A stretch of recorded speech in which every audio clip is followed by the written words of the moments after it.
Welcome to Zoom. Please press pound, then enter your meeting ID, followed by the pound sign again.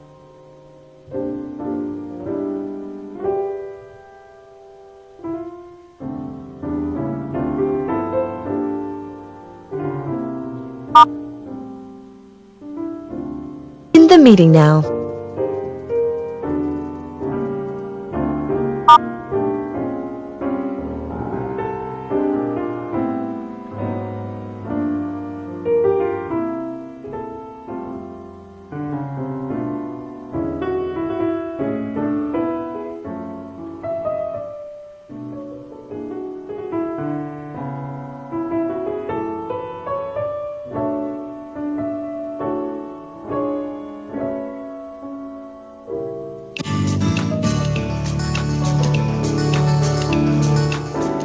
Welcome to Zoom. Please press pound, then enter your meeting ID, followed by the pound sign again.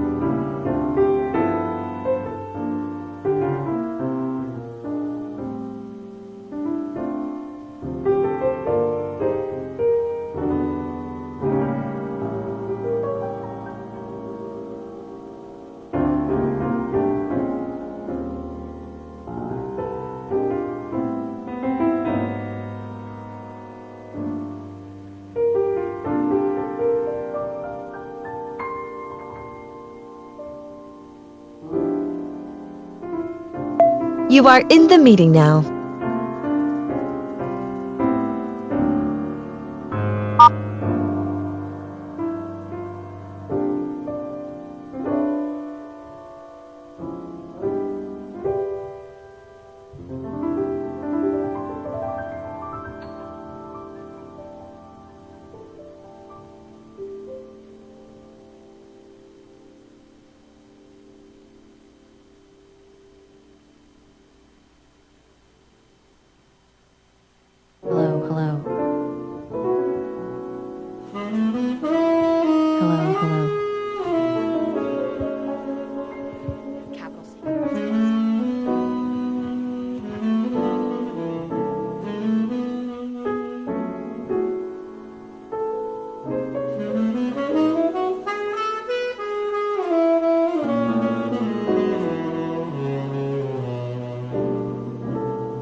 Check, check, check.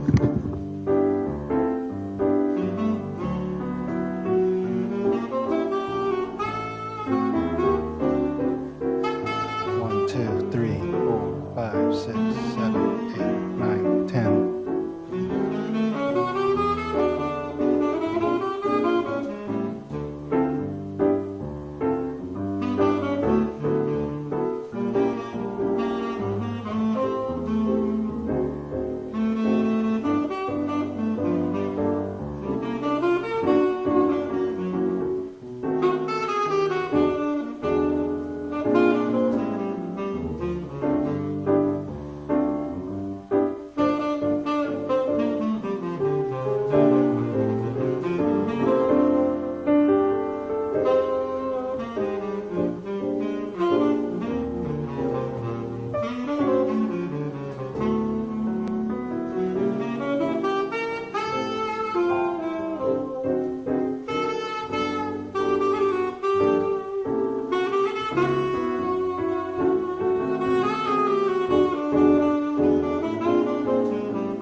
All right. Good morning, everyone. My name is Joaquin Esquivel, Chair of the State Water Resources Control Board. Today is Tuesday, May 21st. It is 9 a.m., and I'd like to call this meeting to order.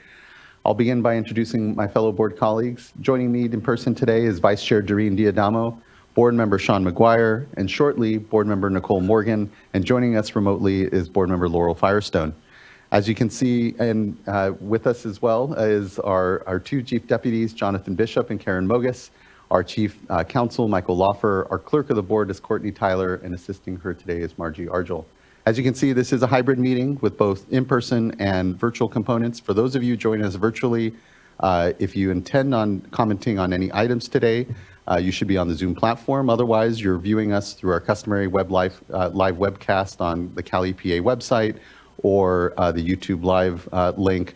If you have any challenges getting onto the Zoom platform today and like to comment on any of the items, please do look at the top of the agenda. There's a link. But if you are having issues, please do email the clerk of the board at board.clerk@waterboards.ca.gov, and she can help get you onto the platform. Once you are on the platform, your camera will be off. You will be on mute until it's your turn to speak on the item you've indicated. For everyone in the room here, good morning. Good to see you all. We're in Sacramento in the California Environmental Protection Agency building. A few announcements for us as well. If we happen to have an emergency, please observe the exits here. We'll calmly file out to Cesar Chavez Plaza and await any further direction. Also, if you intend on commenting on any item today in today's agenda, there is a laptop and a QR code here at the side of the room in order to sign up. Once you're at the mic, please do introduce yourself, any affiliation you have. And lastly, please do silence any phones so that we have an uninterrupted discussion today. With that, I think we can start to get into our first item of business, which is public forum. And still myself needing to bring up my public forum list, look to the clerk of the board for who our first commenter may be. Okay, I believe we have Mr. Ray to hear.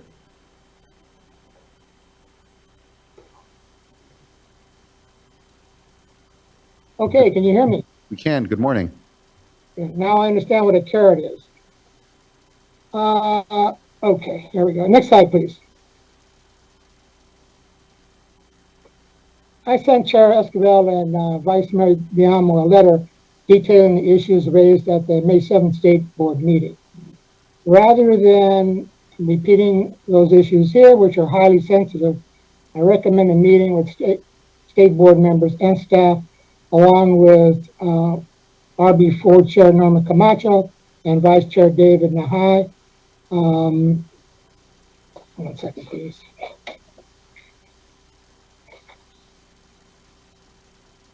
Which will hopefully resolve some of the issues that have been presented to you and to them. Next slide, please.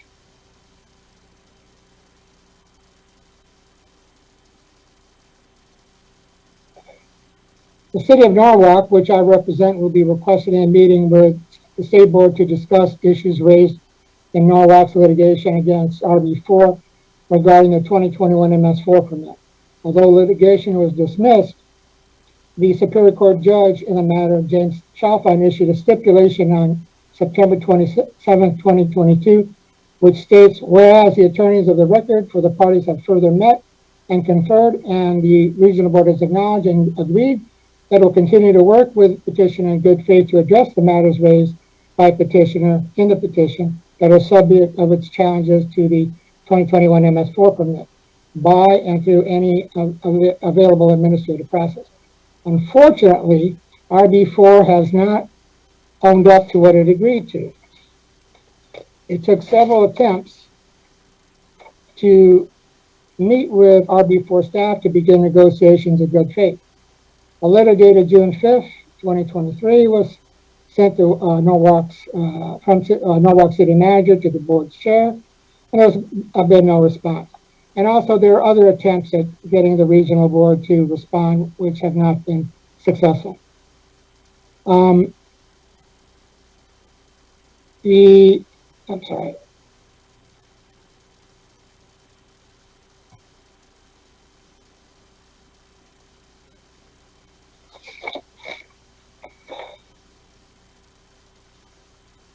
sorry. The board finally responded by setting a meeting date of November 1st, 2023. At that meeting, issues were raised. But we should point out that according to the Citizens Guide to Working with the California Water Boards, the public may meet with the board. Again, that has not happened. And Norwalk's quite concerned because if no meeting takes place, then Norwalk is going to be forced to notify the court and ask for a court order compelling the regional board to meet. Next slide, please.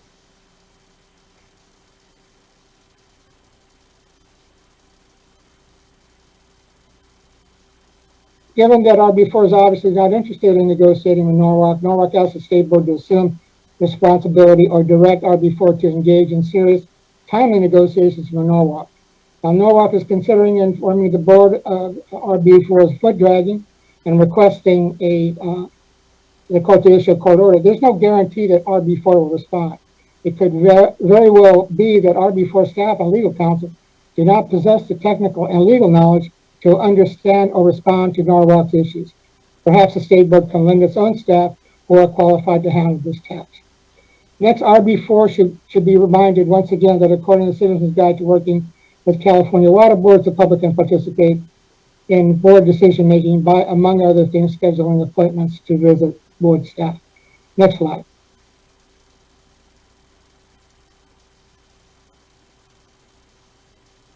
Okay, and so that's the end of my presentation. Once again, I look forward to meeting with state board staff on this matter as soon as possible. And please, please let us know where we can meet. I mean, if we can meet in Sacramento or we can meet, in LA, whatever. We'd be willing to meet anywhere. Thank you very much. If you got any questions, I'd be more than happy to respond to them. Thank you, Mr. Tahir. Appreciate your time this morning in public forum. I don't think we have any specific response at this point, but looking to Mr. Laufer in case there's any points he'd like to make. Happy to. Chief Counsel Michael Laufer. I will follow up with counsel for the LA board. It has been a long time since I saw that particular stipulation, and essentially was just a dismissal of the claims in the lawsuit, and there were no specific ordering provisions, but that does not relieve the region of its responsibility if it's agreed to meet and confer with the city of Norwalk. Obviously, many of these issues have been the subject of extensive discussions before the regional board in public settings. That specific stipulation dismissal of the lawsuit concerned the prior MS4 permit, but we'll figure out where they are. I know that the Division of Water Quality has been looking at some of the issues, and there's, I think, a forthcoming letter with respect to some of the issues that Mr. Tahir raised at the last public forum earlier this month. And so we'll see if we can kind of bootstrap some of that in together. Appreciate that, Mr. Laufer. And Ms. Mogus, anything further you wanted to add? No, I just wanted to indicate that not only are we responding to his comments from the public forum at the last board meeting, but also he wrote a letter outlining all of those concerns more clearly. And so we'll be responding and happy to meet with him on our response to his letter and appreciate OCC's support on the issues he raised today. Thank you both for that responsiveness. And thank you, Mr. Tahir, for here addressing the board in public forum. Appreciate your time this morning. Thank you very much for your attention. I appreciate it. Have a good day. Thank you. You too. All right. I think that wraps. Oh, we have one more public forum commenter. Okay. It sounds like individual just submitted the request, so we'll give them a moment to join the platform.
I know we have time this morning. We don't have a very long agenda, but what I'll do is I'm going to go ahead and move us, and I'll come back to the public forum commenter once they join the platform. Oh, it looks like, okay. They will be joining.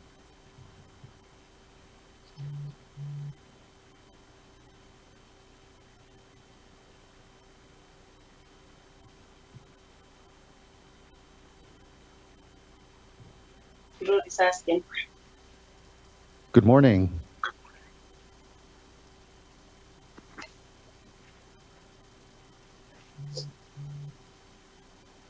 Good morning. You're currently in public forum. Is this Estela Villagrana? Yes, hello. This is Todd Hickman. I'm just using her iPad device today.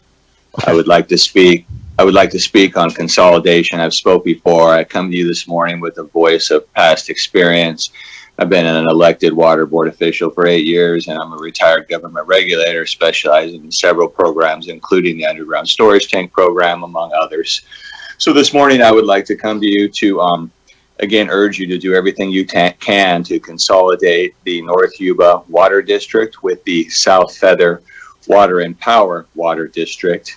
There was a 2005 agreement that was supposed to end all disputes, and this 2005 agreement has created many more disputes. They've been involved in an active lawsuit for roughly 70 years. The most recent lawsuit's been going on for 5 years. The North Yuba Water District, the smaller of the two, has spent over $5 million on this lawsuit in a mere 5 years. And this is a little agency with only 8 employees. Half of those are clerical, very few customers, less than 1,000 customers, and very little beneficial use. They have been extorting the larger agency, South Feather, for these 5 years.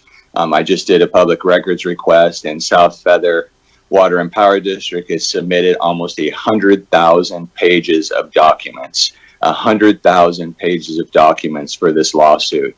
Staff is spending all their time on this lawsuit instead of focusing on beneficial use. I would like to see these agencies consolidated into the larger district, South Feather Water and Power, which has all the water rights in the world, however, is running short on money due to these lawsuits and the giveaways to the smaller district. And again, this 2005 agreement has created nothing but problems. I personally have witnessed several scandalous acts on the side of the North Yuba Water District. We now have 3 different legal basically teams, businesses, 3 different legal businesses representing this little teeny agency with a mere 8 employees. And I have seen staff counsel representing individual board members on private matters. This stuff violates the Hippocratic Oath, as well as violates all good judgment in relation to public agencies. So this situation just continues to escalate. Fundage continues to be spent on non-beneficial use. And it really is affecting me as a business owner in this district. I grow grapes, distill, wine make, and we need more water. All of us need more water. And right now, expansion of water is completely shut down due to all the time and money being spent on litigation between these 2 agencies, which once again, the 2005 agreement was supposed to stop once and for all. However, it has only escalated the legal action between these 2 agencies. And again, it seems almost impossible that a little teeny agency such as North Yuba could have 3 different legal teams representing them, spending over $5 million in the last 5 years. I think they're on path this year to come close to $2 million in legal fees. And their sole goal is just to get more money out of South Feather, the larger agency. South Feather has 60 employees and has come up against a wall with money due to declining power rates, what they get paid through the PG&E contracts and transmission costs and everything else, and as well as the increased cost of regulation. So it is really affecting the customers, the voter owners in South Feather's district. So again, I urge the board to do everything you can to consolidate these 2 districts. It's one watershed. The names are very deceiving, or at least the name of the North Yuba. It has nothing to do with the North Yuba River. It's all South Feather watershed. So we're talking about 2 agencies operating in one watershed. It should be one watershed, one water agency. I believe the board is aware of this. Again, I've spoke before, and I know you have, quite extensive knowledge of this. So again, this is a crisis for the boater owners, the customers of South Feather.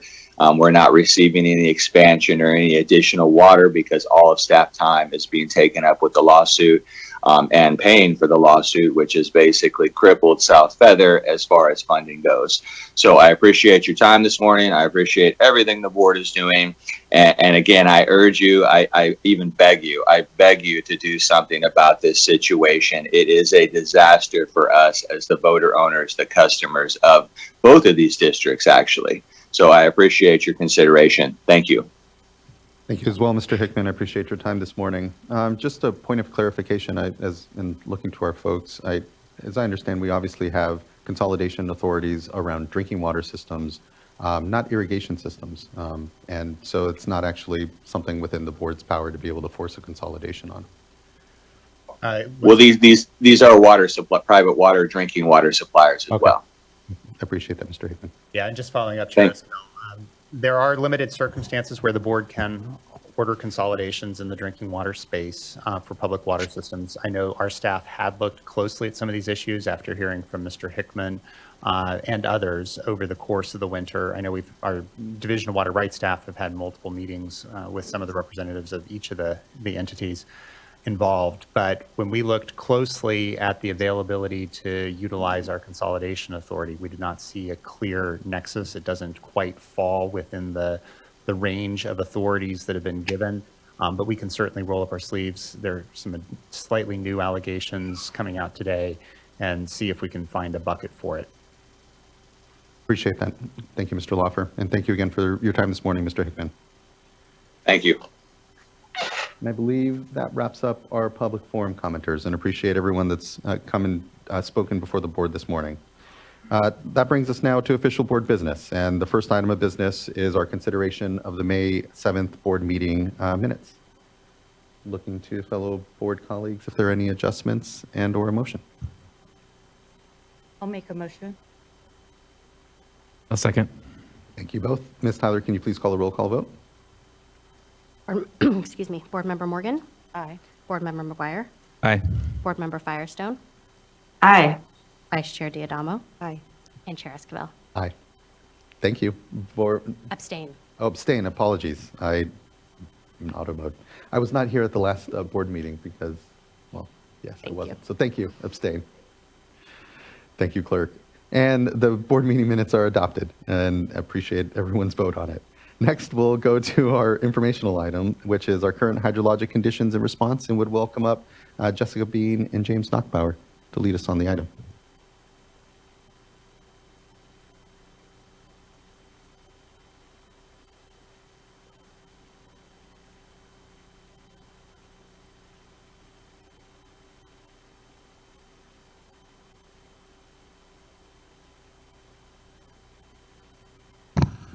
Good morning, board members. We Morning, actually good have morning. a bunch of folks joining today, some in person and some on our Zoom platform. So thank you. I'm Jessica Bean. I'm with the Division of Water Rights. And if we can go to the next slide, please. We have a variety of things to touch base on, so I'm going to try to quickly move through the water supply conditions portion, Scott and Shasta River watershed update. We also have our Water Rights Annual Reports update, and then we're going to talk to you about groundwater. Today we have our colleagues from the Department of Water Resources will be joining us on the platform, and then our folks will talk a bit about groundwater recharge permitting, and we'll wrap things up with our monthly urban water conservation and production update. All right, next slide, please. So if we take a look at our traditional slides here of precipitation, this is our northern Sierra precipitation, and we across have stayed about pretty consistent. We're at 94% of average in this area today. Next slide, please. And for the San Joaquin area, we are at 86%. I'm realizing how small these numbers are when I'm trying to read them from back here. Maybe need to update that in the future. 86% of average in the San Joaquin area. And then if we go to the next slide, in the Tulare Basin, we are at 84%. Again, this is very similar to where we were the last time we met. Next slide, please. In terms of our, our snowpack, our snow water content, this has gone down about 21% since the last meeting. So we're looking at about 78% of average statewide for this time of year. We had a bit of a warm spell. So far, what we're hearing is this isn't tremendously concerning at this point because we have had, above water year and then a relatively average one this time. So we're looking okay on that. But you can see that the Northern Sierra is still at about 98%, go into the Central 78% of average. And then when you get to the Southern area, we're at 56% of average. Next slide, please. The major reservoirs are, again, about the same as where we've seen them, at or above average for most of them. That includes the select south of Delta reservoirs here. Again, everything is pretty consistent with what you've heard a couple weeks ago. Next slide, please. Just want to mention that we are in a moderate time right now for our temperature, but the National Weather Service is predicting that we may see some above average temperatures in the upcoming 3 months. So most of the models are consistently saying that parts of the country are going to see pretty high heat waves. And if you take a look at the key at the bottom of this graph, you'll see kind of the orange to red is saying where we're going to see above average, and the darker colors are likely above average. And then the kind of lighter oranges are leaning above, and that's where we're sitting right now. There are some interesting discussions happening, though, after August that we may see a pretty warm late summer and autumn. So we'll be keeping an eye on that moving forward. Next slide, please. In terms of the Scott and Shasta rivers, we have no curtailments in effect right now, but we are continuing to monitor conditions, particularly in the Shasta watershed, to determine when we are going to need curtailments. As you can see here, Dwinell Reservoir is still pretty full. And then our snow course survey, again, this is the same that we saw last time, so there's not a huge change happening here, but Scott snow water equivalent is at 99% of May average. Shasta is at 160% of April average. Next slide, please. Again, you're familiar with these as well. You can see the precipitation in green. The blue line would be the flows for the Scott River, where we measure them at the Fort Jones gauge, and then our red line shows the curtailment level. Right now, we're staying above that. Next slide, please. And the same for the Shasta River. You can see the blue line.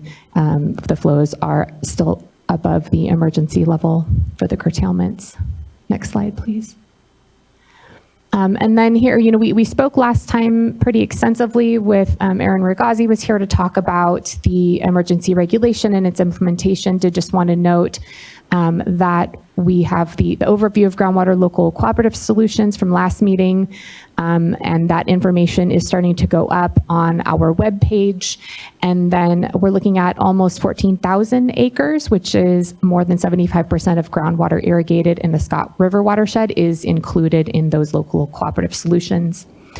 And then we did have a petition for reconsideration related to the Shasta River watershed setting permanent flows. The board did deny that on May 15th, noting that there was direction related to the longer term efforts happening in both watersheds, but it did also include a commitment for a board meeting item on this topic later this year. So more on that to come soon.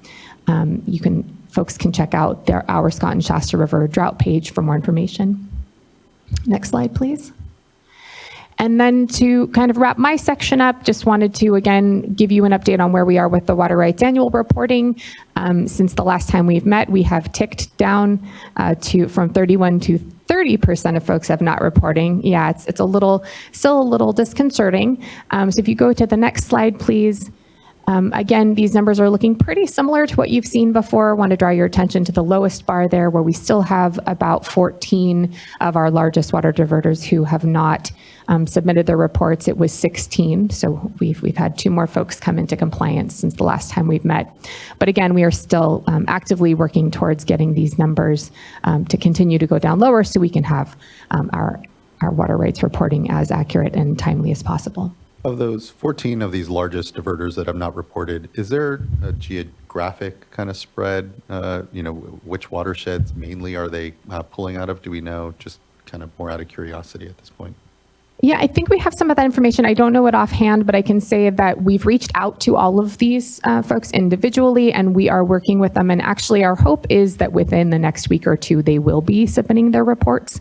So we've definitely targeted those areas, but I think we'll have more information on that the next time we meet with you. Vice Chair, please. And if you could, just because I know we've seen some information internally here about your efforts, but if you could talk a little bit about transparency, how could the public, if the public wanted to find out who are these agencies, where are they located, more information, what's the process for daylighting?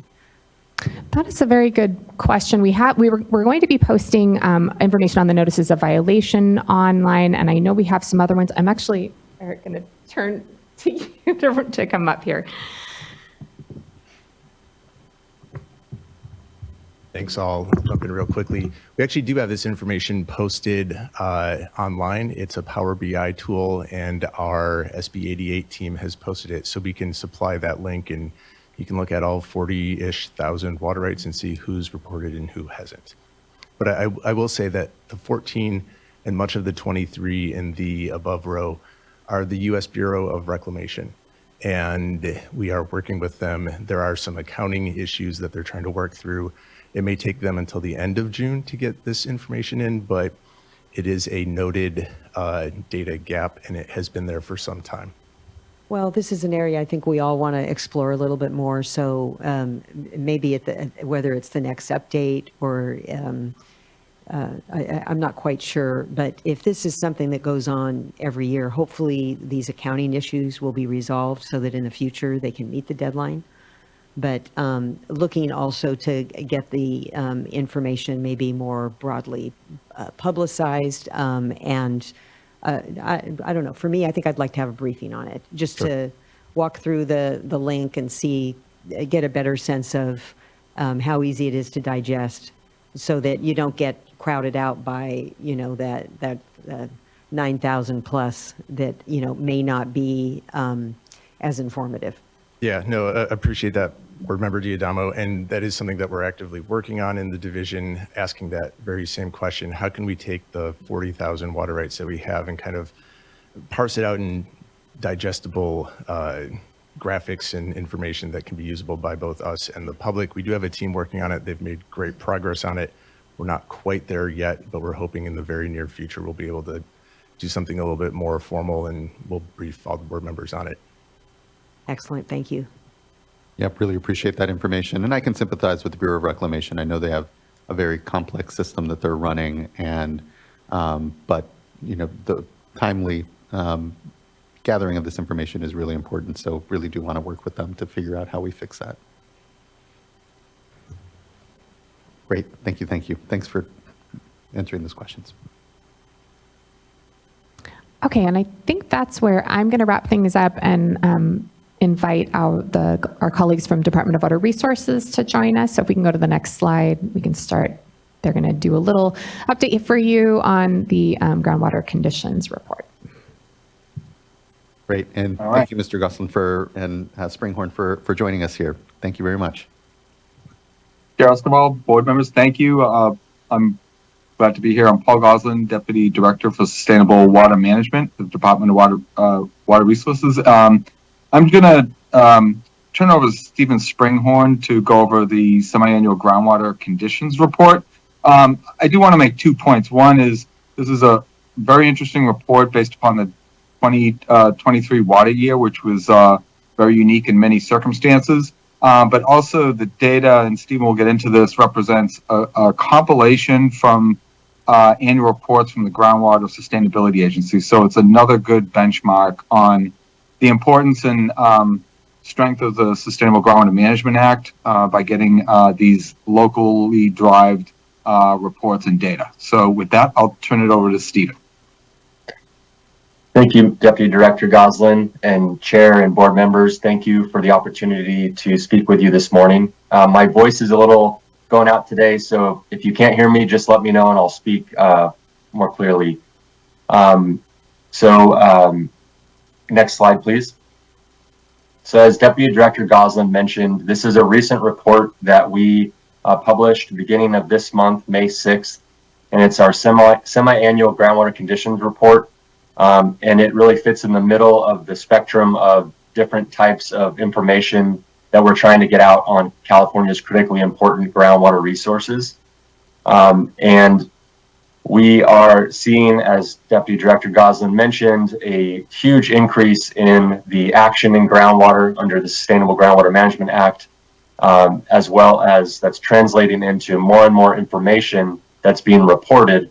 And so we're trying to find ways to get that information out there and accessible in different formats for different audiences. And so this report that we'll talk more about today is in the middle. And then starting on the left side of this screen is our more traditional California's Groundwater Bulletin 118. And that bigger, more detailed report is updated every 5 years and is currently being worked on as we speak. And then on the other side of the spectrum, we have developed what's called California's Groundwater Live, that's updated daily and provides up-to-the-day information on California's groundwater levels, land subsidence, well infrastructure, and other information. And all of this is available on that link on the bottom and our open data page. So we're really trying to increase the information and access as it comes into us. So next slide, please. So a little bit more details on this semi-annual conditions report.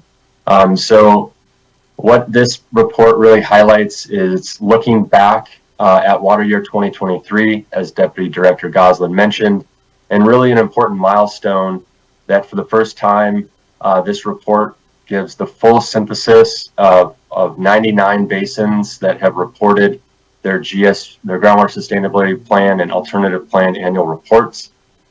Those 99 basins or reports really reflect about 90% of all groundwater used in all 515 groundwater basins. So really it's reflecting the vast majority of groundwater used across the state. And if you combine about the roughly 30 adjudicated areas in Southern California, that number goes up to about 98%. So through Sigma implementation, we now have about 98% of all groundwater use captured in annual reports that come into the state every April 1st for the preceding water year.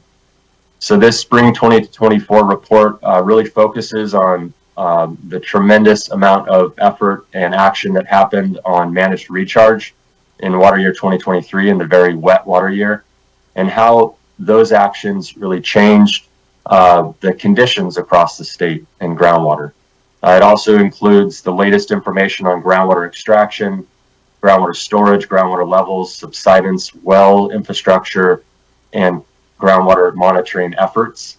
And then since this is reported, this report comes out every 6 months, the next one will be coming in the fall timeframe. Next slide, please. So starting with the bottom line up front, really what we saw with the latest information that was reported across the state is that we had a really great water year. Water year 2023, really there's a lot of water, it's very wet. It replenished a lot of the surface water reservoirs, as Ms. Bean showed in the graph earlier. However, and it was really good for groundwater conditions as well, as we'll look at in a second. However, if we look at that in the context of the last couple of decades, we see that we have had these spikes or these rebound or recovery years in the wet years, such as 2019, 2017, and previous. However, we're in a longer term decline in groundwater deficit in California, looking at the Central Valley. So again, a great year in 2023, but we have to be mindful that we're in a downward trend in groundwater change in storage, in this case, in this graph, the Central Valley. So this chart, just looking at it, it's the blue line is the cumulative departure from mean or average precip. So the lack of precip over the years. And then the red line is the estimated change in groundwater storage in the Central Valley, working with our colleagues at NASA JPL with some of their new satellite technology. And so you can see the red dashed line and the blue lines match pretty well when you don't have precip and surface water, that's when California's groundwater basins, which are our drought buffer, come into play. They're utilized tremendously, and you have a big decrease in groundwater storage, as we see here in this chart. So again, water year 2023 was a good bounce up, but overall we're continuing to be in a deficit, groundwater deficit, and that's why continued implementation of the Sustainable Groundwater Management Act is so important. Next slide, please. So a couple other highlights to point out. So again, positive groundwater trends we saw in 2023, but we still are in this long-term deficit. So next click, please. So looking at groundwater pumping, water year 2023, there was about 9.7 million acre feet reported from those 99 basins. That's a little bit more than half of the amount of pumping that occurred in the previous water year, which was a drought year. And so you had a significant decrease in groundwater pumping we saw reported from the previous dry years, which is something that is expected, but pretty interesting. Next click, please. And then combining that with less pumping and then managed recharge, and this is really a big number. This is the highest number of managed recharge that has been reported in the Sigma era. It's a short sample size, however, it's the highest that has ever been reported. So you can see how it compares to the previous dry years. As you would expect, it's much higher of managed recharge reported last year or wet year than the previous dry years. And then comparing it to water year 2019, which we didn't have as many annual reports submitted back then, but most of the San Joaquin Valley was submitted there. It's about double this past water year 23 compared to the last wet water year 2019. And then next click, please. So you had about half the pumping, a substantially more amount of managed recharge, and then it's no surprise that the change in groundwater storage was dramatic increase. So we had an increase of 8.7 million acre feet of change in storage across those 99 basins that reported. And you compare that to the previous dry years, which had a large amount of decrease in change in storage, and you can see that change there. But as mentioned previously, the previous years of groundwater storage change have been mostly negative. And then next click, please. So then all of that really reflects what we saw and reporting in this report is a broad scale increase in groundwater levels across the state, less subsidence, and fewer dry wells reported. So just that gives you a high level picture of overall what this report shows.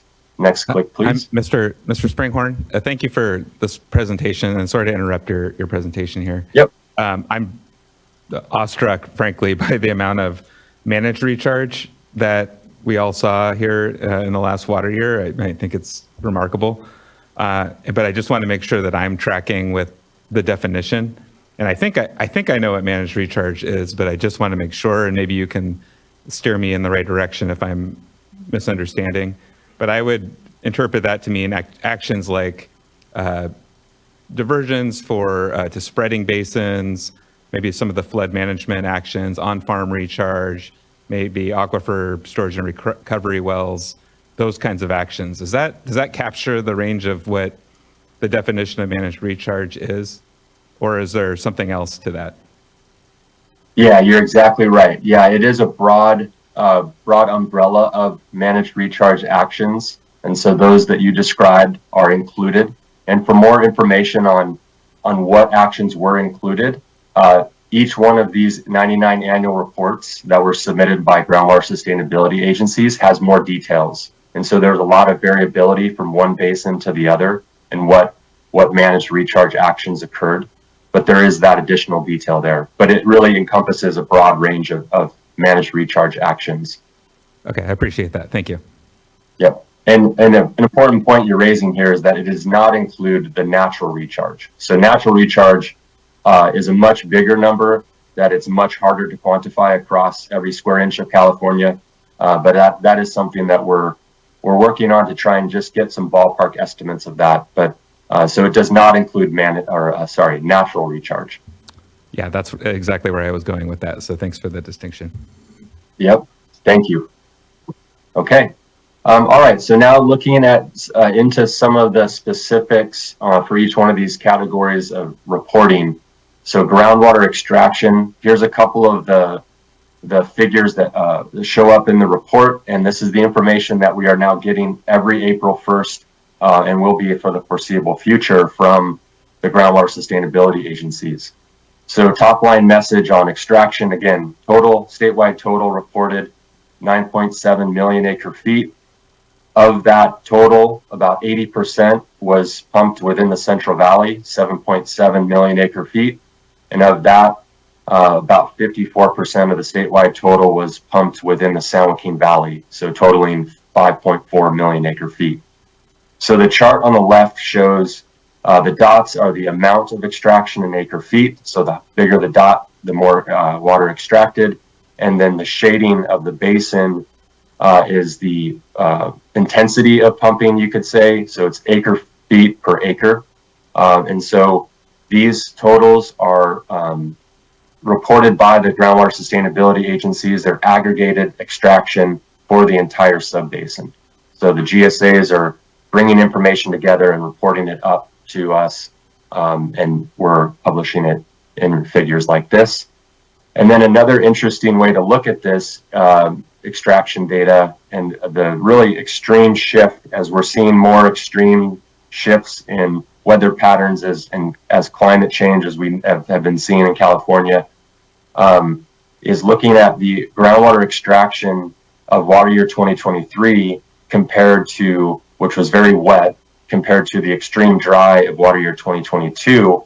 So the darker blue, the color, is representing a significant reduction in the amount of groundwater extracted.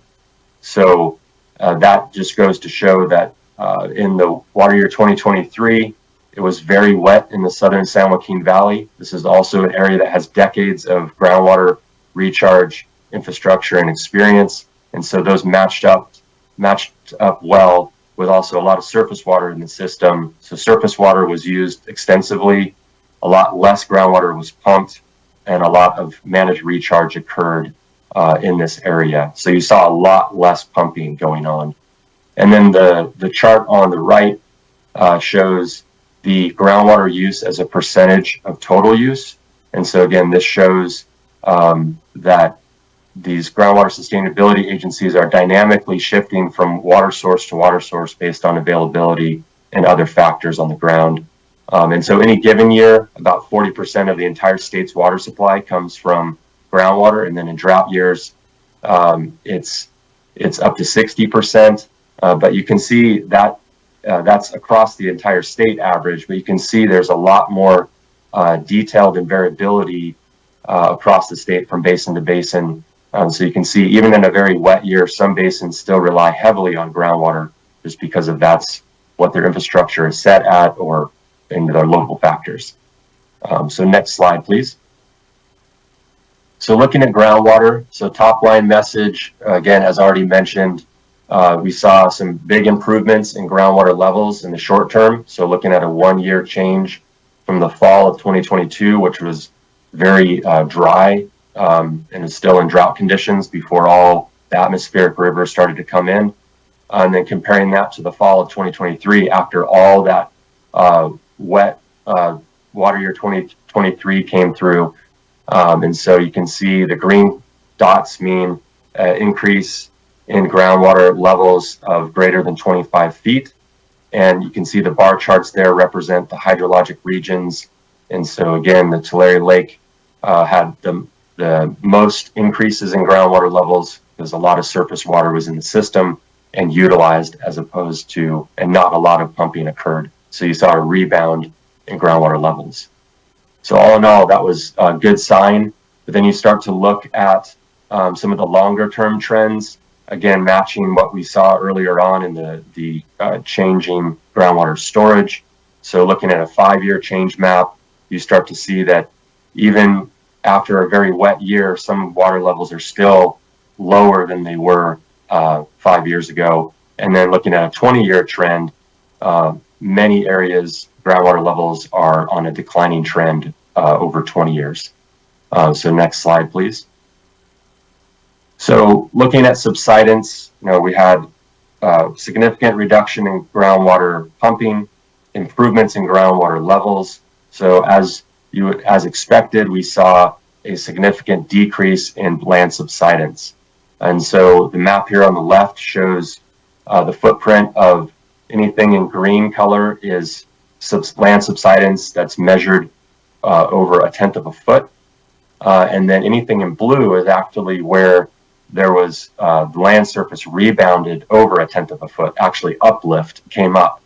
And so that really reflects that less pumping, increased groundwater levels and pressure of the deep aquifer system actually allowed the aquifer system to recover and rebound and actually uplift by over 1/10 of a foot in an area of over 800 square miles. And more details are in the report, but it was really a dramatic change than previous years. And we can see that time history on the chart on the right, where we go back to water year 2016, which was at the tail end of a very intense drought. So lots of subsidence, very wet year. So longer term dry conditions punctuated with wet years in 2017, 19, and 2023, where you see these recovery years, less subsidence, and lower and more uplift and rebound in blue. But we see that the pattern is repeating itself with subsidence comes back when we have less water in the system. And so again, this is another area that's active in the SGMA space with subsidence management and long-term SGMA implementation. All right, next slide, please. So another thing that's tracked in this report is dry wells. This is work we really have been working at the technical level between the state board and DWR staff, working with NGOs and others. And the top line message here is that dry wells, there were fewer dry wells reported in water year 2023 and the beginning of water year 2024 than previous drought years. We do see that even in a very wet year, there were still elevated levels of dry wells reported. And some of this is likely a result of increased outreach and engagement through efforts at the board, state board, team, Department of Water Resources, state agency, family, in general, working with NGOs to get the word out. There's ways to track dry wells. There's assistance available for dry wells. And so I think that really reflects overall better education and awareness of what to do when dry wells occur. And so I think that's what we're seeing, some of those elevated numbers that coming in, but overall less than in drought years. And the map just shows where those dry wells were reported across the state and in which counties. Next slide, please. Okay, so just finishing off with some the latest on the managed recharge, and then we'll hand it over to our colleagues at the state board to go into a little bit more details on the state supported recharge actions. But it was a banner year for managed recharge, as already mentioned. The most recharge reported in the SGMA era reflects extremely wet conditions in a part of the state that has a long history of managed recharge in the southern San Joaquin Valley, and a significant amount of local and state actions to really maximize the recharge and capture the available water when it was in the system. And so again, statewide number is 4.1 million acre feet, twice as much as the last wet year. Central Valley was about 3.9 million acre feet of that, or 94%. And then the San Joaquin Valley alone represented 3.8 million acre feet, or 93% of all the statewide total. So that is exceeding the Governor Newsom's water supply strategy goal to expand annual recharge by 500,000 acre feet. But we see from the numbers that number swings dramatically from the extreme dries to the extreme wets. So we gotta, and we are, continue to keep our eye on the prize with and doing the year in and year out work to continue to enhance the state's recharge opportunities. So next slide, please. Just a couple examples of enhancing managed recharge. Since 2018, DWR has awarded over $120 million to about 70 groundwater recharge projects. It's estimated that this funding has increased recharge capacity by about 115,000 acre feet per year, and really trying to make the case that utilizing California's groundwater basins as our natural infrastructure as they are, really they provide order of magnitude more storage potential and opportunity than all surface water reservoirs combined. And so there's a lot of effort to better understand our natural infrastructure, groundwater basins, to then sustainably use those basins to put water into those basins as best we can in the wet years to then be ready and prepared for the dry years that we know are coming. And so this just shows, and there's more information in the report about different ways that we're doing that. And then the last slide, please, is then how the state really supported recharge actions. And so there's a number of things mentioned in the report. We had some good collaboration with the state board team, technical team, to provide the latest numbers in this report, and we plan to continue to do that. And so looking at, and that were significant actions, and we know that more opportunities exist out there and that we're trying to work through. But this highlights the flood recharge executive orders that came down in water year 2023 to the tune of over 400,000 acre feet. And then the other state board driven permit actions there, and then some smaller DWR temporary flood diversion recharge enhancement actions as well. So those are told up and described.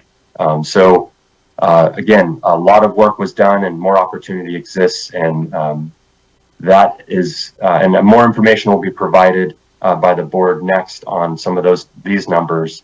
But thank you for the time today, and happy to answer any questions.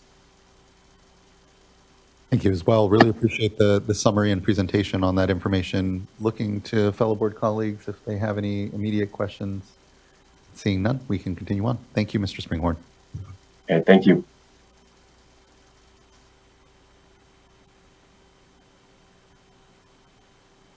Good morning, board members. Morning. I think we can go, there we are. Thank you. My name is Mike Conway, and I lead the Recharge and Major Projects Permitting Unit within the Division of Water Rights. Today, I will provide a review of recent recharge efforts made through temporary permits. Groundwater recharge is the primary mechanism cited by GSAs to address overdraft. We've observed that the interest in temporary permits for recharge is highest in wet years. We also know that surface water supplies are most physically and legally available in wet years, in the winter months, and during high flow events. And now we have experience using the streamlined pathway for expedited processing.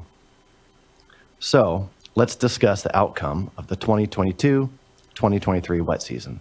Next slide, please.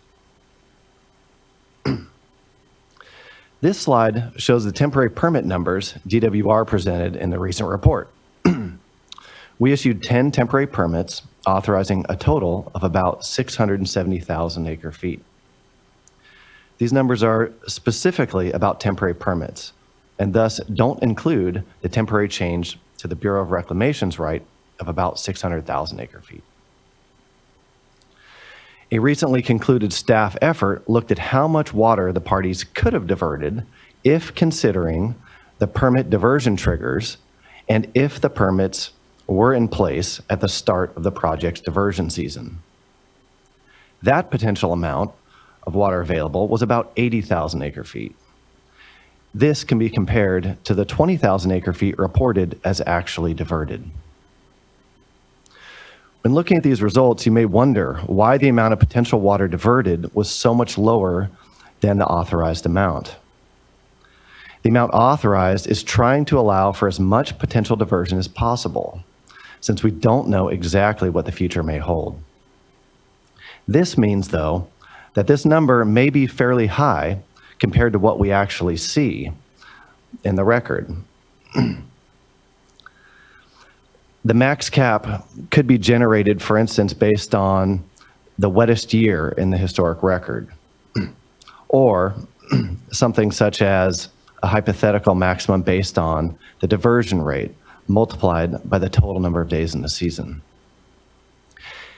In this water year, even though it was a very wet year, it was focused on two really large storm events, and these high flows weren't uniform across all watersheds in the state. Another question would be, why did parties only divert 20,000 acre feet? Let's get into that on the next slide. Next slide, please.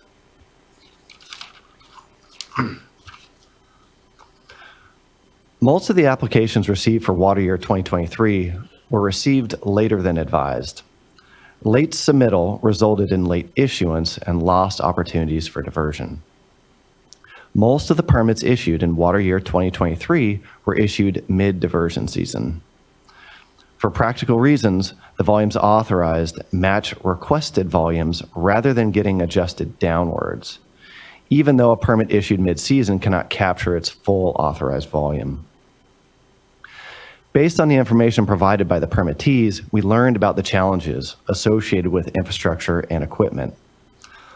Most notably, fish screens and temporary pumps were not always available. We also learned that permittees struggled to obtain other permits associated with their projects. We also learned that permittees had difficulty complying with permit terms, particularly restrictive bypass conditions or expensive fish screens. Next slide, please. Water year 2023 was preceded by two critically dry water years. Reservoirs were low. Many did not anticipate the opportunity to capture high flow events. Despite the dry conditions, reservoirs filled and high flow events followed. It's worth noting that a similar pattern was observed in the wet water year 2017, which was also preceded by the dry period spanning from 2012 to 2016. The sudden onset of wet weather resulted in a rush of temporary permit requests for the 22-23 season.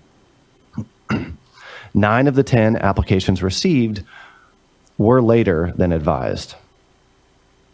A significant number of objections required resolution and added additional processing time. Still, 3 of the 10 permits were issued prior to the requested diversion season. But with so many permits issued mid-season, there was limited time for permittees to do any post-permit planning. We've identified a couple outreach efforts to help address the problems associated with late submittals, which I will share on the next slide. We also received feedback about the complexity of permit conditions and difficulty associated with compliance. For example, permits issued require compliance with other laws and require post-issuance efforts like obtaining lake and streambed alteration agreements, or obtaining a fish screen, or diversion monitoring and equipment. Another example of a complication is that diversion triggers are sometimes established through the resolution of objections or due to the need to make our permit findings regarding injury. To remedy these issues, again, we've identified outreach efforts and are also recommitted to offering post-issuance check-ins with permittees. Next slide, please. We have 2 planned outreach efforts for the coming 2024-2025 diversion season. We've prepared a communication to send to previous permittees and other likely applicants. We will highlight increased opportunity associated with early filing. We will also provide customized target filing dates and offer pre-consultation. We've also planned a staff workshop for the next month on June 26. It went up on our website today. This virtual event is intended for potential applicants and those interested in temporary permits for groundwater recharge. We plan to share how and where to file for a temporary permit and to provide tips for successful submittal. We also expect to share common permit terms and potential challenges, a discussion of diversion trigger selection, and an overview of the streamlined pathway. CDFW will be in attendance and is planning to discuss the consultation requirements for applicants. Any public inquiries should be directed to me, Mike Conway, at mike.conway@waterboards.ca.gov. Thank you for your time. Thank you. I really appreciate, I know the efforts that have gone on here. The amount of learning these last 2 years has been tremendous, and being able to just get the attention, I think, of a lot of water right holders and users who are interested in doing recharge, and, you know, to the points made about sometimes not getting as timely of an application or permit, you know, bringing that further up into the year so that people have the full benefit of the diversion season with these permits, but importantly, we have the time to be able to work through what are often sometimes either issues or complications within the permit, to be able to do so with enough time. So as again, to get everyone ready for the diversion season. So I appreciate just the tremendous amount of work along with the Department of Water Resources that have gone on to really better understand, especially where these pinch points are in implementation of the permits. And so I think I really appreciate the presentation, folks coming and circling around this, because we don't know what this coming water year will bring. I think the lesson has been we don't know until things arrive, and it's better to pre-plan and have those in place in order to help. I guess just a quick question. I'm wondering how many applicants are moving toward the 5-year permit, since that does provide less of kind of a 1-year water year shot and more of an opportunity to have a permit that carries over through what hopefully are multiple opportunities for diversion, but not having to repeat that process, you know, in a yearly form. Just kind of wondering what sort of trends I think we're seeing from the permit applicants as to, you know, what makes sense financially to go through a process before the board on. Amanda Montgomery, Permitting Program Manager. So this last season, we did not see any 5-year temporary permittees. But for this next coming season, we do have a couple of our 180-day applicants who are moving that direction. Scott Valley, notably, is putting a lot of effort into that. We do encourage parties to switch to the 5-year for the reasons you mentioned. It's just a much more efficient pathway to get a 5-year approval, to lock in those conditions, to not have to go through objection process every year, where we do see a lot of new objections come forward each time the party comes back. And then eventually we really, the goal is to move all these parties into permanent water right permits, because this is for Sigma, and we don't expect it to be a short-term need. We expect it to be a permanent need. Yes, what are, just out of curiosity here and for everyone's benefit, some of the challenges to moving to some of those permanent or application from kind of the 5-year? Is it, you know, is it a helpful process? Is it refining a lot, making it easier to then transition to a more permanent right? And do we have anyone sort of in that queue at this point that, you know, we're seeing them starting to take action to have something a little more permanent? So we do have a party that has a 5-year right now, who also filed a standard permit application at the same time, and they are under our streamlined pathway. And so that can be a very kind of good pathway to go through as a coupling. The 5-year temporary permit offers the unique ability to use the information collected to get through the protest process, which is analogous to the objection process in temporary permits, which is a major stumbling block to getting to the finish line of getting a permit. And so the 5-year temporary permit, I can't say enough positive things about the ability to collect that information. And then instead of having to go through the hearings process, which can take multiple years and be very costly for the applicant, they can do what's called a field investigation using the data collected from the 5-year temporary permit. So it's really a much faster path to getting that permanent water right, which should be the goal of all these Sigma parties. That's great. It allows for a more iterative process with the 5-year permit there, certainly. So yeah, for folks that are listening and certainly interested, you know, the door's open, lights on. We're here to help work through these challenges with applicants, and knowing that this is a huge strategy and something that we'll continue to need to be focused on here in the years ahead. So huge, just incredible thanks for, I know, a lot of the work, and especially, you know, 2022-23 water year just really sprang on us. And you see that with the number of sort of late applications in the season, if you will, that we received. So just really appreciate everyone's just great work and processing through those. And then now seeing, okay, well, what was actually diverted lets us really further unpack, okay, what are the challenges that people are seeing on the ground, but importantly, just really improving our own processes. So just huge hats off and thanks to that. Vice Chair. I just want to add my thanks.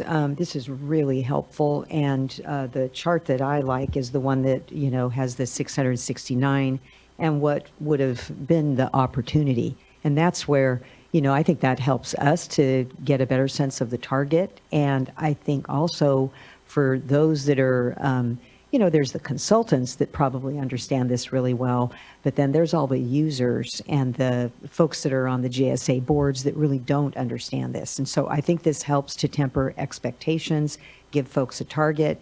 And thank you so much for organizing the staff workshop. I think that's where a lot of the creativity, you know, there's potential for some good discussions, what the applicants can do to improve and what we can do on our end to, you know, because each year this program is getting better and better each year. So hats off to all of you. Thank you so much. You're here, Board Member McGuire. Yeah, that's well said. I completely agree with those comments. And I'll just add that I'm reflecting on this, a really great report and really helpful information. And this was an incredibly wet water year. We just heard from Department of Water Resources that there were 4 million acre feet of managed aquifer recharge this last year as well. And so when I compare that against the actual reported diverted here under the temporary permits of 20,000 acre feet, what that shows me is that maybe there's compared to the authorized amount, there's opportunity there for enhancing groundwater recharge through the different mechanisms that you talked about, better education, better tools and awareness of how to implement these projects. And the reason I bring this up is because it's not just these incredibly wet years where GSAs are going to be looking for enhancing recharge, it's all those other fringe years. So it's the above normal, maybe the below normal type years where you have a wetter event and an opportunity to divert and recharge. And so having the GSAs and other diverters in a position where they're able to take advantage of this is going to help, as we were looking at the long-term trends earlier, and there's a lot of room for opportunity and greater recharge in those year types as well. So thank you again for your work. Greatly appreciated. Thank you, Board Member. Looking to see any additional comment, not seeing. So just thank you again, and we can transition to conservation. Good morning, Chair Esquivel and members of the board. My name is Marielle Rodero, and I'm a research data specialist with the Office of Research Planning and Performance. And I will be providing the monthly urban conservation and production update. It will be pretty short and sweet this month because we're just getting it back online, yay. But please feel free to request any additional statistics that you would like to see in further updates. So the data set is being updated again. It was sort of on hiatus for a while I was on maternity leave, and we also had to work to reconcile the new format of the report with the old format, so that took some time. But it is now going to be released on the Open Data Portal. As seen in the screenshot here, it is not currently live, but it will be by the end of the day. We will be updating the links on the Conservation Portal webpage to point to the Open Data Portal site, but there is an existing link on there. That one points to the old data set, so don't use that one. There's still work to do. I need to work on adding the conservation actions and also update the Tableau dashboard, but hopefully with the addition of the API that is a function of the Open Data Portal, everything will be much more streamlined in the future. Next slide, please.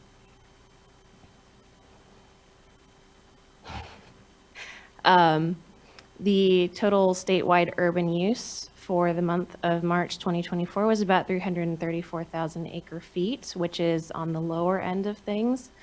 And the average statewide residential per capita use was 55 gallons per capita daily. This was the second wet spring that we saw, in high contrast to the extremely dry years before it. So things are looking up, but we will see what happens in the upcoming summer. And with that, I am finished and I am open for questions. Thank you for that. Any questions?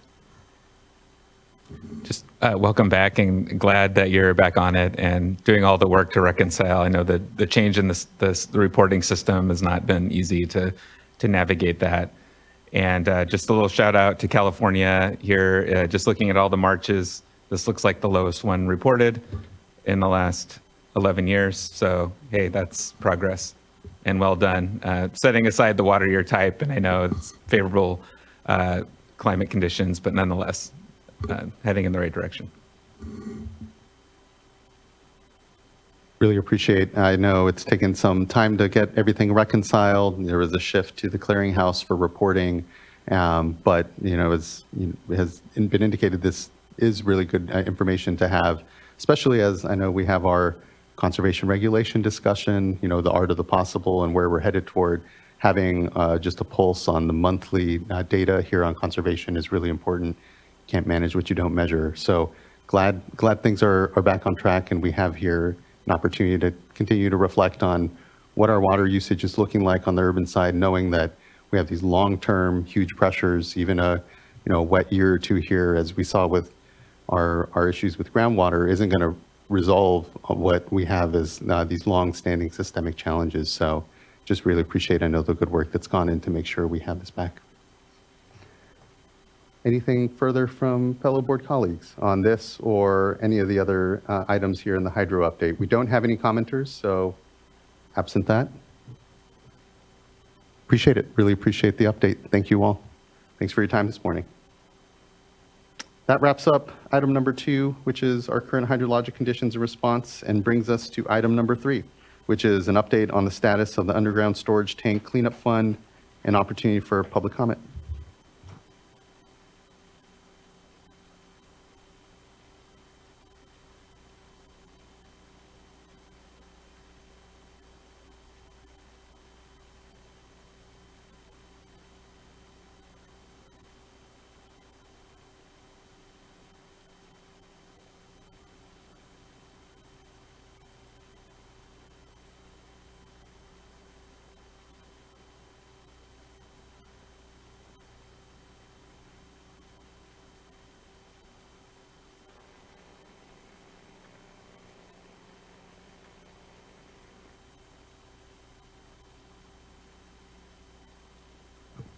Good morning. Good morning. Good to have you with us.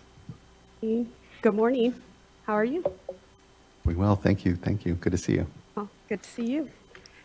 Good morning, everyone. Good morning, Board Chair Esquivel, Vice Chair Diadamo, and board members. My name is Salika Potter, and I'm here to give you an update on the UST Cleanup Fund.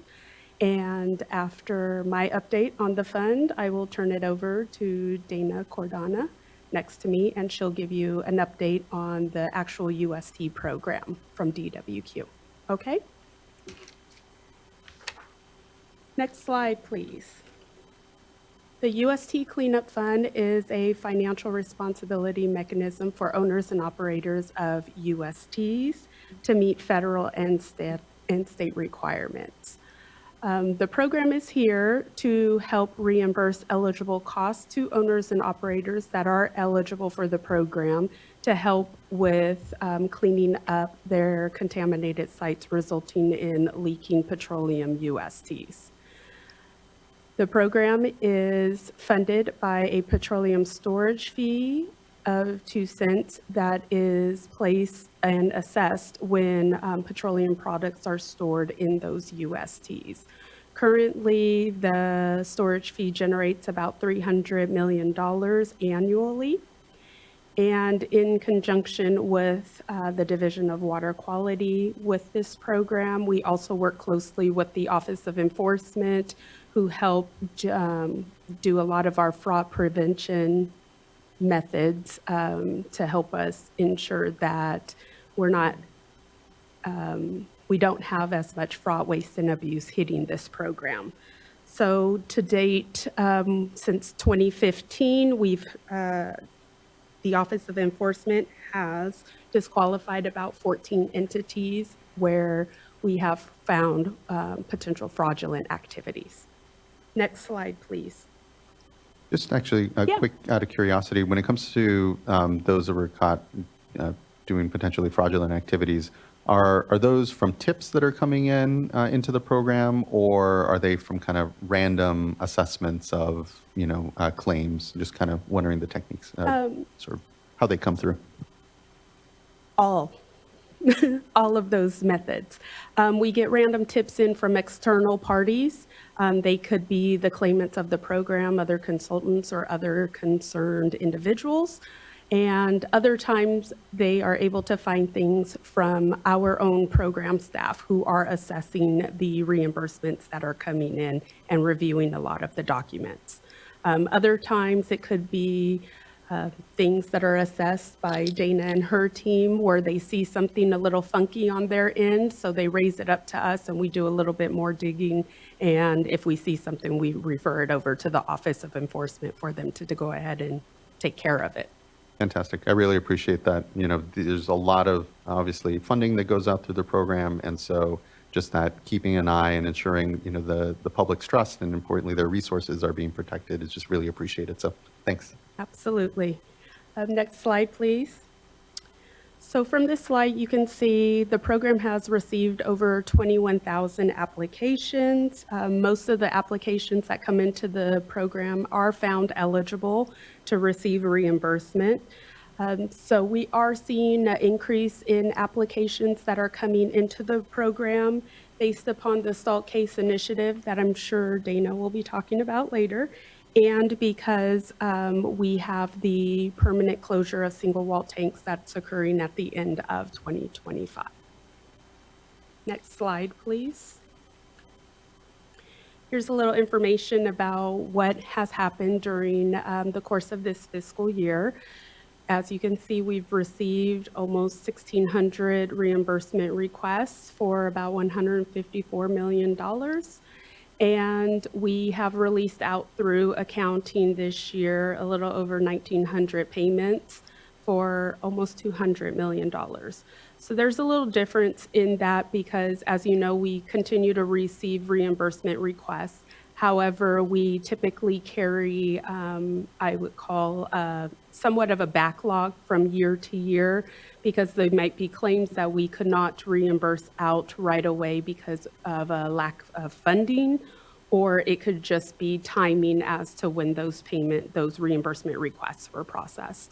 So for the fiscal year of 23-24, we did carry over a significant backlog of reimbursements for payment, about 1,100, and now we have reduced that down to a little over 100, and the backlog was resulting from a need of funding. So when the funding came online this year, we were able to clear out that backlog and get them paid out. And we have spent about 50% of the authorization that we received for this fiscal year. We had a total of $380 million to pay out to reimburse claims. As you can see, we have about 190 remaining that we will carry over into next year to fund. And in the governor's budget, currently, we have about another $180 million that will come online next year. Next slide, please. In this slide, you can see the average reimbursement per claim for this time period. The numbers do fluctuate depending on which years we pulled them through, but it's holding pretty consistent of the average rate. This doesn't mean that this is the max amount to close out a case or a claim. This is just showing how much, the average reimbursement is for a claim during that specific time period. Okay. Next slide, please. In this slide, you can see that this is how we reimburse our claims by priority class. The priority classes A through C are our higher priority classes, and priority Ds are our lower, but you could see that they are actually receiving much more reimbursement now because the program has done a shift in that our higher priority claims are less of the population now than our lower priority claims. Our lower priority claims are the large corporations. So they did have quite a bit of claims sitting on the priority list. And because we have had adequate funding for the last few years, we were able to activate everything pretty much from our priority list, and we are able to fund them. Next slide, please. So now I'm going to shift and talk about some of the companion programs to the main program. Here we have the commingled plume account program. Those are claims that share a cleanup effort between multiple sites. That program, we are seeing a decline in it, and the reason being is because the main program is able to activate individual claims a lot faster and get them paid.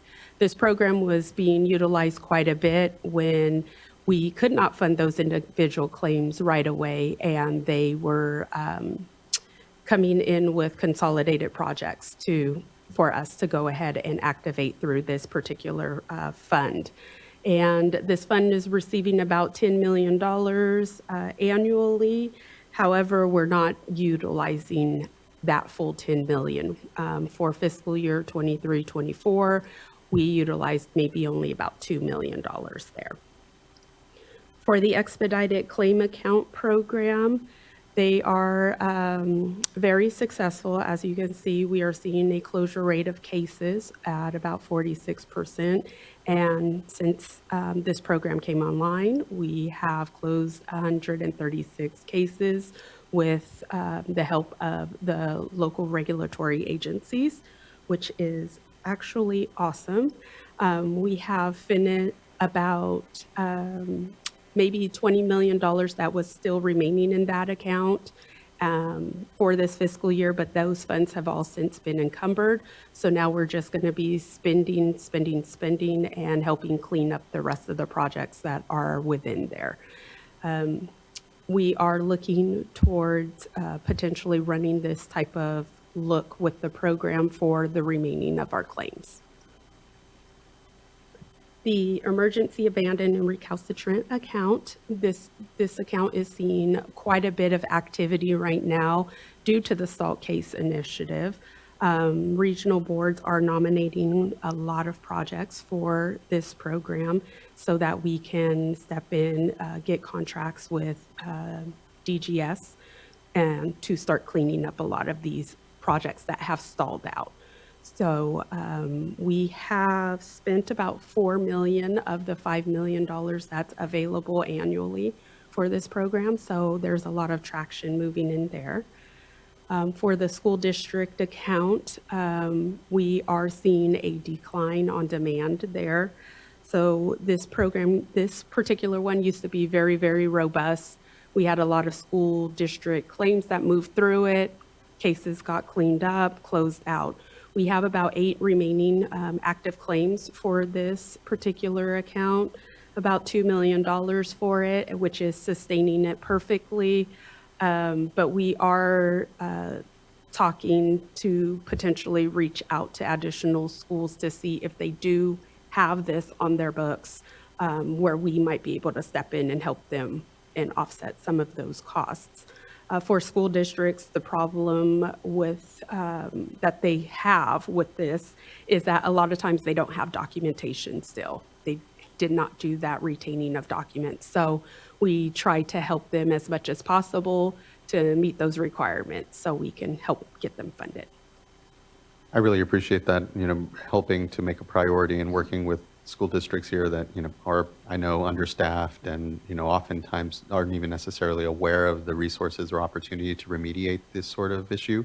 And I imagine, just out of curiosity, I imagine this is mainly sort of like school bus yards and, sort of the vehicle infrastructure that schools have and potential single walled or otherwise, leaky tanks in those properties. There's also a lot of tanks from way back when people were more likely to use those. Oh, thanks. I appreciate that. Welcome. Next slide, please. Our Orphan Site Cleanup Fund, as you can see, we have projects that we funded during this year and the dollar amount up there. This account is also seeing a lot of traction from the Saltgate Initiative. We are receiving an increase in applications. They're coming in a little bit slow, but we know that they are supposed to be hitting this account pretty quickly. So that account, we received $30 million recently into that account, as we have used $6.9 million with another $23 million that will be ramped up and hopefully will be through the system by the end of December of this calendar year to use that $30 million up. In the governor's budget, we are receiving another infusion of $15 million at this time for that program to keep it sustained. For the Replacing, Removing, and Upgrading UST program, we are definitely seeing a rise there too in applications coming in, and that's due to the permanent closure of single wall USTs by the end of 2025. As you can see, we have funded 31 projects this fiscal year for $16.6 million in funding. That program is sustained and is not lacking funding.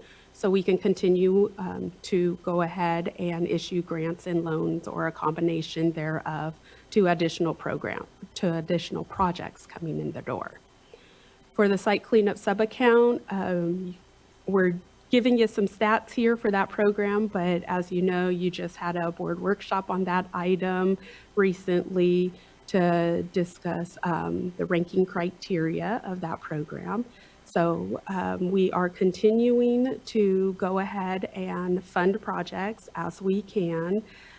We are definitely going to be discussing here in a second about funding for that program. But as you know, we are definitely funding limited for all of the projects that would definitely hit that account. Next slide, please. So here it is. This is the big news, right? Our program was extended for another 10 years. So the financial responsibility mechanism also was extended out, which helps a lot of those owner and operators because they were scrambling and didn't really quite know what they were going to do to meet those requirements. So now we have it for another 10 years. And our companion programs were extended out as well. So we are going to keep up the good work and crank out a whole bunch more projects for this. Go ahead, next slide, please.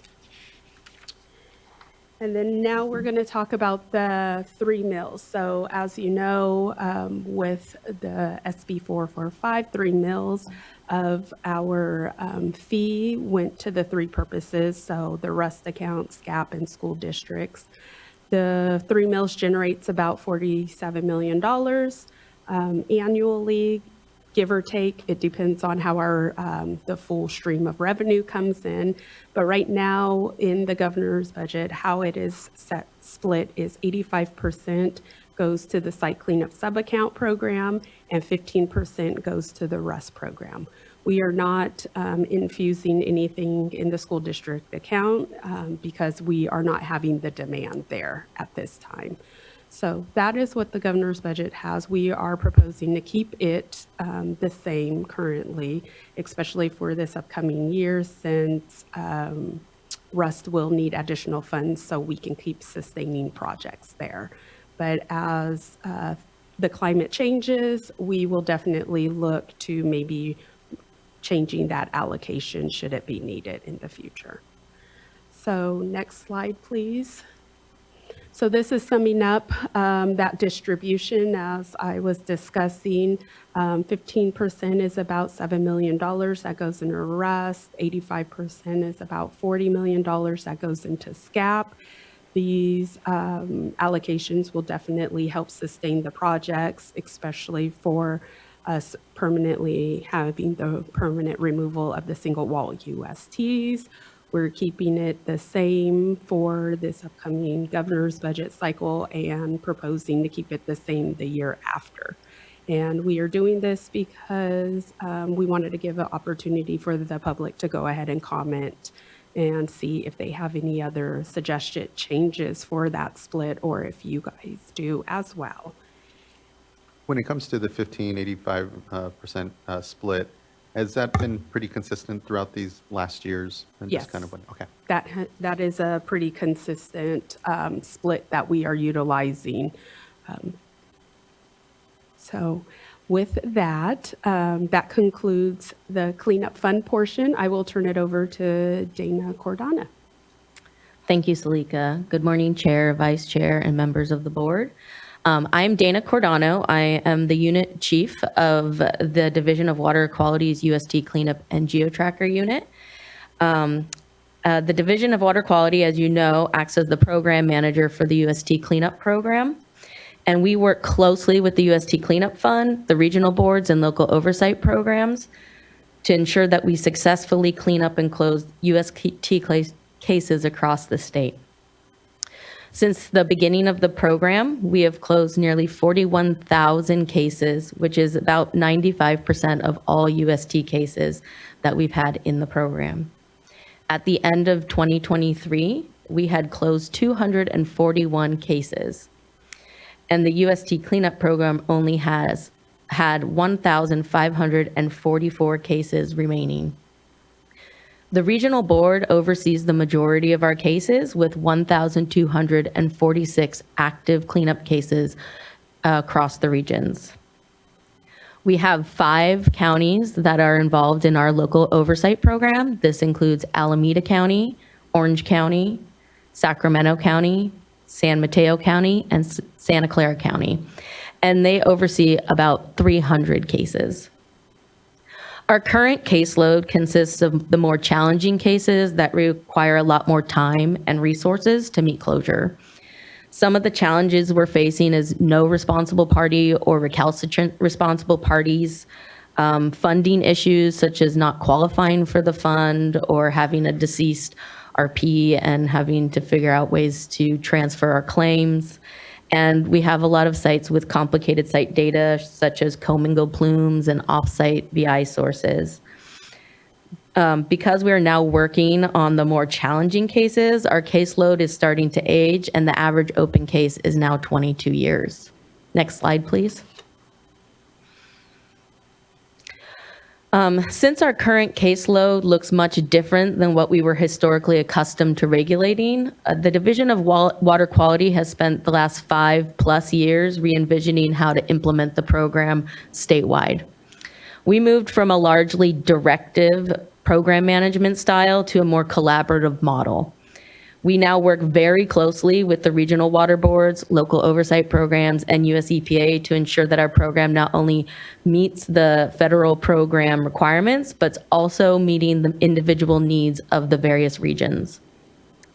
Our strongest example of this improvement in program implementation is the stalled case initiative, as Salika was discussing. The stalled case initiative started in 2018 in a partnership with the US EPA. To move cases that had little or no active case management towards closure. There are currently 239 cases participating in the stalled case initiative, and we have successfully closed 193 cases since March 2018, with 17 cases in the process of closure currently. The remaining cases are starting to progress and are either moving forward with site assessment activities, or have been directed to conduct additional work or in active enforcement. We also have been able to coordinate with the UST Cleanup Fund to provide funding for over half of the stalled cases. Due to the challenges faced by the regions to move the cases forward, These stalled cases require significant time and resources that the regions may not have to effectively address this challenge. This effort has allowed the participating regional boards and local oversight agencies to move stuck or static cases forward through direct collaboration with US EPA, Division of Water Quality, Division of Financial Assistance, and the Office of Enforcement. Additionally, the Stalled Case Initiative provides the regional water boards and local oversight programs with additional resources provided through the US EPA contractor to assist in conducting things like responsible party searches, researching historical resources, filling out UST cleanup funding applications, or even doing field assessment. In 2024, the Division of Water Quality also implemented a state water board liaison program, which provides regional water boards and local oversight programs a single point of contact at the state water board that can help them navigate through any programmatic difficulties. Next slide, please. As you know, the UST cleanup program has been incredibly successful as our program continues to reduce our caseload. We recognize the need to try to impart our success on our sister site cleanup program. There are approximately 5,300 active site cleanup cases across the state at both the regional water boards and local agencies, with an additional 17,000 suspected contaminated sites. These include our highest risk sites, including chlorinated solvents, pesticides, polyfluoroalkyl substances, and heavy metals. These cases lack the most important thing that the UST cleanup program has, which is funding. While the UST fund provides cleanup for petroleum cases, the majority of funding for non-petroleum contamination is a polluter pays model. And this means the discharger responsible party pays for the cleanup and receives oversight from the water boards through the cleanup process. This can bias our work towards communities with high property values, shifting our focus away from the most vulnerable communities. The Site Cleanup Sub-Account Program of the UST Cleanup Fund is one of the few funding options to help all dischargers who can't afford to clean up spills on their property. However, the funding is limited and can only fund a handful of sites across California, as Salika showed in previous slides. So as we move forward as a program, we're working really closely with the site cleanup program to determine how our successes can be transferred to their program, even considering their limited funding. Next slide. And with that, does the board have any questions for us? First, just continued praise. I really appreciated the continued updates here from the program. This is kind of a quiet workhorse, really amongst the board's work. It doesn't often get a lot of the attention, but it's doing such critical work in so many communities to really clean up these legacy and other issue sites that don't have anywhere else to go. And the amount of funding, the prioritization, the ability to get through so many claims is just a testament to a lot of the great work that our folks are doing, and just have high praise, continued high praise for all of it. So I appreciate this update. It is very helpful. I don't have any questions necessarily that come to mind, but I'm looking to fellow board colleagues if there's anything that they would have insofar as question. We don't actually have any commenters here with us as well. So that may be all then. No, really appreciate the great presentation and work, and so much so that no further question from us. So just thank you. Thank you very much. Really appreciate the work. All right, that wraps up item number 3, which is our update here, and brings us to item number 4 of our short board meeting, which is just board member reports. So looking to fellow board colleagues, I have just one thing, a couple of things then to mention. One, I was off, I got married. That's one of my big reports. I really appreciate Vice Chair covering the last meeting, and just the great opportunity to have a moment with family, friends, feel very loved and supported, and certainly still have a bit of that after wedding glow. So just thankful there. And then on the work front, last week on Thursday, I was at the California Water Association Spring Conference on a panel with Amy Talbot, David Mitchell, and Ellen Hannock on speaking about conservation, continued hot topic, I know, here at the board. We had a recent release on Monday, just yesterday, of some update to that reg. So it was a good opportunity to talk about the work, where we are. I put a ton of caveat that we were still in the middle of decision making. So, I did my best to not speak, of course, for the board, but give what personal insight was relevant and meaningful. So other than that, nothing to report. Looking to colleagues if they have anything. Board Member Morgan. And so I'll just mention on May 8th, I participated on a panel at Aqua titled The Home Stretch of Making Conservation a Way of Life. So again, conservation is still a topic. It was a good panel, just going over where we began and where we are today. And say, a lot of work has gone into getting us to where we are.